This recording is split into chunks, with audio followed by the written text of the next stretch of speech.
এখানে আমি ভেন্ডি নিয়ে নিলাম, ভেন্ডি দিয়ে ডিম দিয়ে ভাজা করবো আজকে। এখানে হলুদ দিলাম, মরিচ দিলাম, গরম মশলা দিলাম, লবণ দিলাম, জিরা দিলাম। এগুলো দিয়ে আজকে আমি রান্নাটা কমপ্লিট করবো। এগুলো একটু ভেজে নেব। ভাজা হয়ে গেছে। এখন আমি এই ভেন্ডিটাকে একদম পাতলা পাতলা করে কুচি করে নিয়েছি, আপনারাও কুচি কুচি করে নিয়ে নেবেন। এখন আমি নিয়ে নেবো।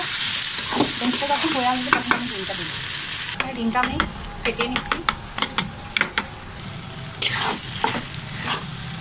ভেন্ডিটা এখনো হয়নি, হয়ে গেছে আমার। এখন ডিমটা আমি দিয়ে দেবো আস্তে আস্তে।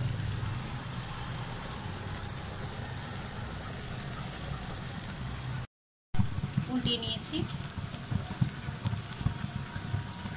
এখন একটু ভেজে নামিয়ে নিব।